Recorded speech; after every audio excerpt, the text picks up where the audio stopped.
could not imagine being a parent and hearing the pain, anguish, and fear as you realise you're not speaking to your soldier son, you're just speaking to your child again, knowing there's nothing that you can do to help them, only to find out that that was the last text you'd ever receive.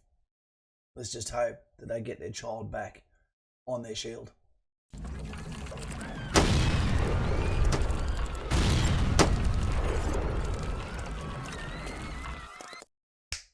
Hey team, how we going? It is Kaz from the trenches with Kaz with his gourmet coffee, raising it to you and to all of those that feel like they're living in a different world now. I've got something for you today that is heartbreaking. It is the plea from an ambassador from the Ukraine who will be reading out the anguish of a Russian son, soldier, who is now dead on the battlefield of Ukraine, who was texting to his mother on his whereabouts, what's happening, where is he really, and understanding that she'll never see her child in this life again in a way that she sees as a positive, loving embrace and exchange of commitment to family. What we're seeing through the text messages of a soldier, regardless of what side they fight on, and I'm looking through the lens of a soldier, a veteran, at the same time as looking through the lens of a parent, and the wisdom that comes with the sacrifice and the fear that should your child not outlive you, what that would do to your heart, to your soul. So today it's important that I bring this into your office, your car, your headphones, and share a coffee with you and let you understand that the victims are on both sides of this, and there's one person to be angry at, and that is Vladimir Putin. So today, let's cherish the memory of all of those that have fallen and understand this is an ongoing situation that doesn't appear to have an off-ramp.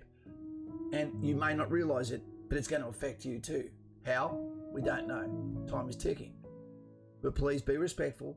Put your comments of support below to all of those that are currently in harm's way, to those that are in Poland and foreign countries, safe, embraced by strangers, some of them, but still having that fear of not being able to communicate or hearing a text, the emotion behind a text, a veiled speech, as someone is potentially giving you their last ever message.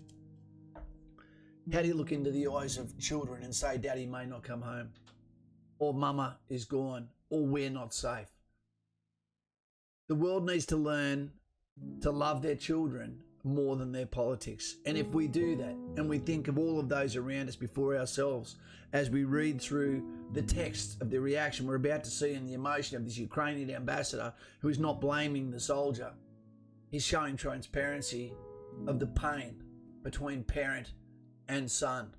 What we're seeing is a translation of pain between parent and son as a realisation had come through the phone, only to find out that her son was now texting her as a child, not as a soldier, and was expressing the fear that he had for what was coming next, and inevitably took his life only moments later. To all of those that are in harm's way. Nutsukow, comments below. Heartbreaking, heartbreaking. Appreciate what you have in front of you. It can go like a fart in the wind, that quick. And now we're seeing it. We thought history was behind us. It's been made right now. This is from The Guardian. Watch the emotion on this ambassador's face as he appeals to the United Nations Assembly on behalf of those that are already fallen. And the first week is not over. That's Putin now. Here we go. So I would like to read from the screenshot of the smartphone of a killed Russian soldier. So we're listening to the direct link between a son and a mother. And what you're going to hear here is this is not what he signed up for, not what he got paid for. This is a tragedy. And it's repeating itself every moment of the day. That's an actual screenshot from someone who is dead already. Лёш. Алёша, How are you doing? Why has it been so long since you responded? Are you really in training exercises? Asks the mother of the killed soldier. Moments before he was killed. Mama, I'm no longer in Crimea. I'm not in training sessions. Where are you then? Papa is asking whether I can send you a parcel. What kind of a parcel, Mama, can you send me? What are you talking about? What happened? Mama, I'm in Ukraine. There is a real war raging here. I'm afraid. We are bombing all of the cities together, even targeting civilians. We were told that they would welcome us. And they are falling under our armored vehicles, throwing themselves under the wheels and not allowing us to pass. They call us fascists. Mama, this is so hard. And this was several moments before he was killed. Imagine, if you want to just visualize the magnitude. So what you're hearing here is the wisdom that comes from likely to be a father. If he could let you know the lessons that get learnt but are unable to get through the ears of children, of grandchildren, until they relearn the lesson. It's a modern tragedy. It's a human failing, or maybe it's a safety mechanism that allows us not to be scared of the past, but unveil the potential of our future if only we put our children before our politics and our happiness before our possessions. This gentleman's not speaking on behalf of Ukraine. He's speaking on behalf of humanity, and that's evident. Of the tragedy. You have to imagine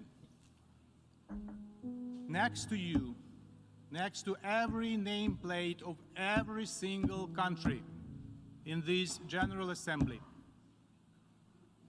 more than 30 souls of killed Russian soldiers already. Next to every name of every single country in this assembly, 30 plus killed Russian soldiers. Hundreds of killed Ukrainians. Dozens of killed children. And it goes on and on and on. One of the biggest tragedies of all in all of this is there doesn't appear to be an off-ramp.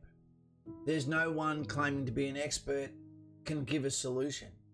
We're seeing the Western world looks like it's helping the Ukraine, but it's starting to feel a little bit more like theatre than action. Don't know. It's not going to get better. Week one is not even over yet.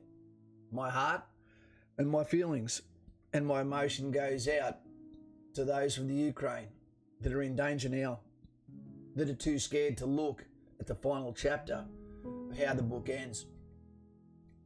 Same deal with the Russian soldiers that have been lied to, that don't get paid enough, that are being sent on a fool's errand. There's only one person to blame, and that's Vladimir Putin. Take it easy, team. Respect those around you. Love your family more than your politics, and your happiness more than your possessions. Take it easy. Jump off a jetty. Enjoy some food. Cook for a family. Give before you receive. Let's make the world a better place. Looking after our neighbour. Battle buddy. That's what I say. See ya. Comments below. I dare you to subscribe. Bye-bye.